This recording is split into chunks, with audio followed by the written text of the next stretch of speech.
Welcome back to my YouTube channel. My name is called Winter. Today I'm going to take you through secondary sources. That's the topic for today, as you can see on the screen. So without wasting time, I think we can start.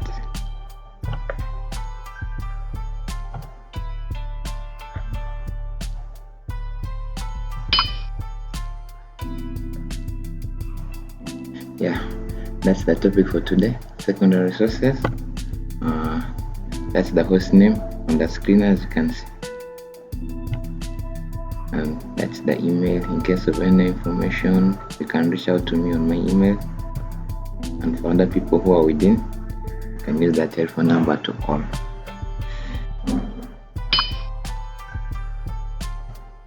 So the table of contents for secondary sources include the definitions, the characteristics of secondary sources, the examples of secondary sources, and the purpose of secondary sources. Those are the table of contents for secondary sources, which we are going to study in our online class today. So without wasting time, let's have the definition of secondary sources. Now, in the definition, I tried summarizing it in terms of points so that you can easily understand, easily remember what that is. So the first point is material that analyzes. Our second point is interpret and summarizes. Our third is primary sources. So you can combine those 3 points I've given you to make a complete definition of secondary sources. These are materials that analyzes, interprets, and summarizes primary sources, because that's the definition of secondary sources. So they are created after a period of time or an event. So next subtopic is the characters of secondary sources. So we're going to get the characters of secondary sources.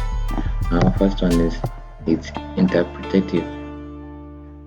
The secondary sources are interpretative. The second character is evaluative. The third one is summary. That's the characteristic of secondary sources. It summarizes primary sources. Fourth one is there contextual. Secondary hand information. The characteristics of secondary sources are, I think I've given you 5 of them, so you can choose any the one you want. So let's go to our third subtype, which is the examples of secondary sources. We have books, we have documentaries, we have essays and reviews. Essays and reviews, those are the examples. Then our next example is news reports.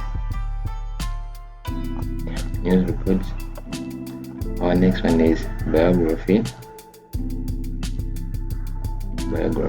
So those are examples of secondary sources.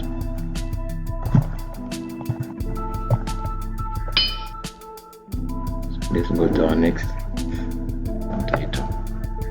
The purpose of secondary sources. Now, secondary sources have its own purposes, what it intends to do, So I'm going to take you to the purposes of secondary sources. We have one, interpretative, creative, summary. Purpose is the same as it's like the same as character. So those are the purposes. And then a conclusion of today's topic of secondary sources. Secondary sources that offer interpretations and can help clarify the meaning of primary sources. Because before going to a secondary source, you must go through the primary source, which will help you clarify and interpret the primary source. Thank you for your time. Thank you for watching. Don't forget to like, subscribe, and comment, inshallah.